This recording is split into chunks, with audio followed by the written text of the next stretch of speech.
Basketball fans, welcome into today's show where I'm going to be breaking down the top 15 duos entering the 2020-2021 NBA season. But if you want even more NBA coverage from me and everyone here at Chat Sports, go ahead and scroll on down, hit that big red button, and subscribe because we got NBA videos coming out every single day. We're going live at least twice a week, maybe more if there's breaking news. And I don't want you to miss any of it. So youtube.com/chatsportstv, this link right here, it's going to give you all the greatest NBA coverage you'll ever need.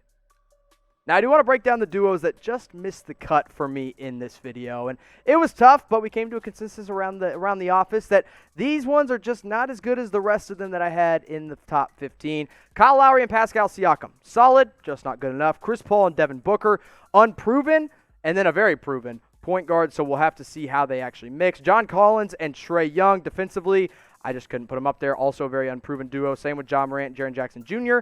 And then Zion Williamson and Brandon Ingram. All of these are great, and all of them could easily be top 15 by the end of the year. But right now, I just don't have them there. But let's start off with number 15. The Minnesota Timberwolves. Karl Anthony Towns and D'Angelo Russell are should be one of, the best offensive punch in the NBA. Towns is a three-point shooter that just happens to be 7 feet tall and can score around the rim as well. D'Angelo Russell is a great lefty, and I love the way he plays the game. I think he'll be an awesome point guard next to Towns, and I think they have a real chance to prove themselves this next year. They've got a solid team around them, but because of their inexperience, I have them at 15 for now on my top 15 duos going into next season. Defense is another reason that I'm not totally sold on this duo, but they got some time to grow, so we'll just have to be patient and see where they land. I got the Houston Rockets in at 14, and listen, guys, this could easily change because right now it's James Harden and John Wall. And James Harden himself is the reason this is so high up. But James Harden is also the reason that this duo is kind of in jeopardy. If James Harden just doesn't show up, this duo completely falls apart. But another reason I'm not super high on them and I have them at 14 is simply for the fact that John Wall hasn't played basketball in 700 days. That's a long time to not play basketball. Now, if he comes back 100%, which I hope he does, this duo should be top 10. But right now, based on what I've seen and what I know about them, I've got them just in at number 14. There's a lot of drama surrounding James Harden. Maybe he's with the Houston Rockets at the end of the year. Maybe he's with some other team. Where do you think he ends up? Do you think it's the Houston Rockets type HOU? I think it's the Brooklyn Nets type BKN. If you got another team, shout it out in the comment section. At 13, I got the Golden State Warriors duo of Steph Curry and I guess Andrew Wiggins. If this were Steph and Clay, honestly, they'd probably be number 2 on my list. But because it's a 20-point-per-game Andrew Wiggins that has proven very inconsistent, I just can't put them any higher than 13. The reason I have them so high is really only because of Steph Curry. You could also make the argument maybe that Kelly Oubre is their number 2. It's kind of a 2A, 2B with Wiggins and Curry. But just because Wiggins is just good enough, I got them in at 13. At 12, I got the Washington Wizards duo of Bradley Beal and Russell Westbrook. This talent is incredible. But I'm not going to lie to you guys.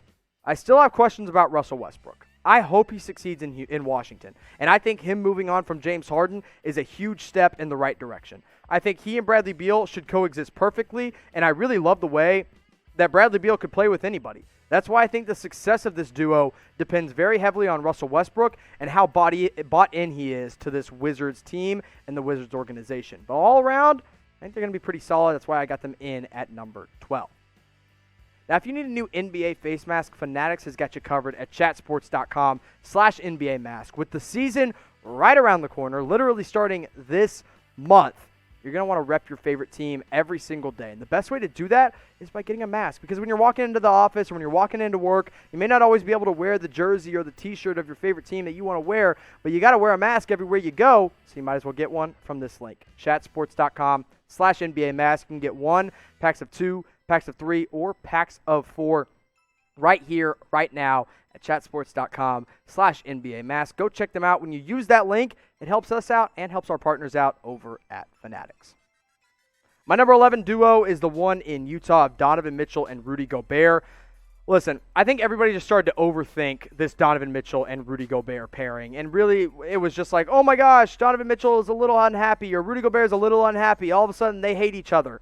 That wasn't the case. They looked really good in the playoffs. Donovan Mitchell took another step forward in the playoffs and in the bubble, and I think he can do that all year next year. That's why I got them in at number 11. I'm super high on Donovan Mitchell. I truly believe in him, and I truly believe that this duo is going to be just fine. They're going to be a top team in the West, and it's going to be because of how far those two take them.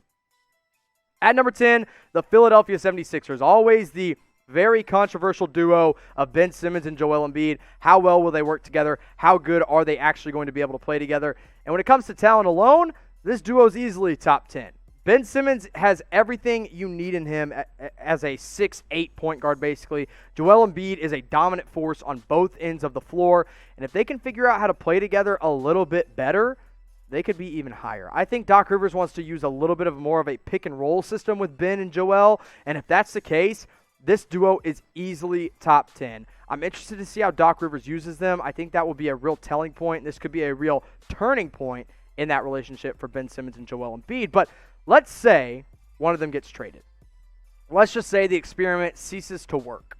Which one are you going to keep? Type BS for Ben Simmons. Type JE for Joel Embiid. Which of the two Sixers would you rather have if you were continuing to build a young team? At number 9, I got the backcourt duo, that is, of Damian Lillard and CJ McCollum. Offensively, just a pure powerhouse. And when it comes to being a backcourt, I think they're the best backcourt in the NBA. Obviously, Clay and Steph are a different story, but those two aren't healthy right now. So they have my backcourt top duo spot and number 9 in on my list. Like I said, this offensive pairing is good for 52-plus points per game. Dame is really the fire starter when it comes to dishing out assists at 8 per game, and both of them can just stroke it from 3, 38% from CJ McCollum, 40% from Damian Lillard. If their defense is better and they continue to stay healthy, they deserve a top 10 spot in my top duos. At number 8, I got the Boston Celtics. And by the way, we got a Boston Celtics channel for you at youtube.com/CelticsTV. Go check us out over there. Jason Tatum and Jaylen Brown. And I think some people would want to argue that, hey, Kemba Walker deserves to be in that duo. But when you're looking at what this team is building around, it's those two forwards/guard with Jaylen Brown. They are the top dogs in this team.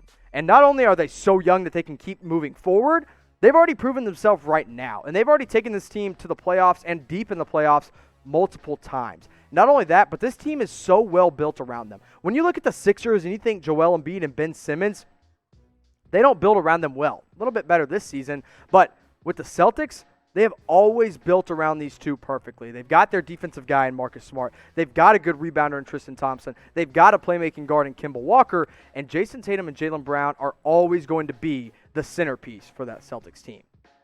At number 7, I got the Miami Heat, who finished second in the NBA this past year, just behind the Los Angeles Lakers. Jimmy Butler and Bam Adebayo, a duo that honestly people kind of forget about because they just do their job.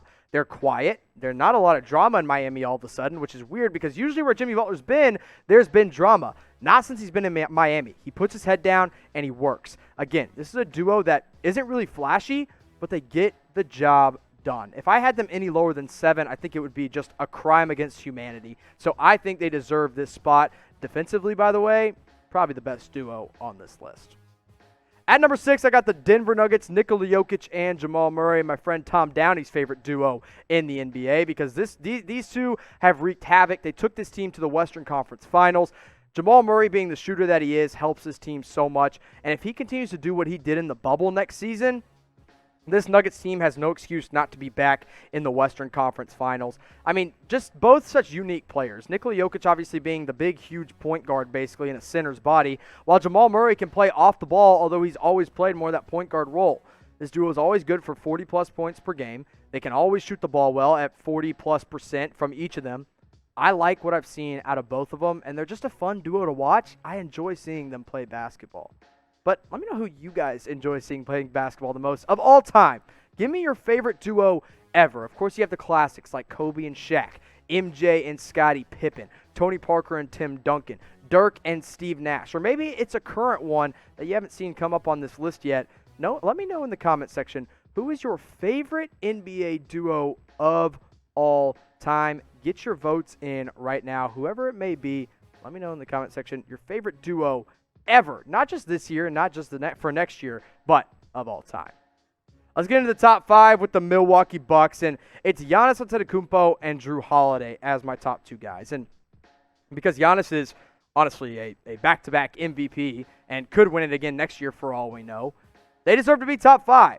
Now, the one thing I do want to say about this team is that they kind of have 2 number 2s, Jrue Holiday and Chris Middleton. They could also be guys that are 2A and 2B. Now, Jrue Holiday's coming in. He's never been an all-star before, but I think he's a better player than Chris Middleton.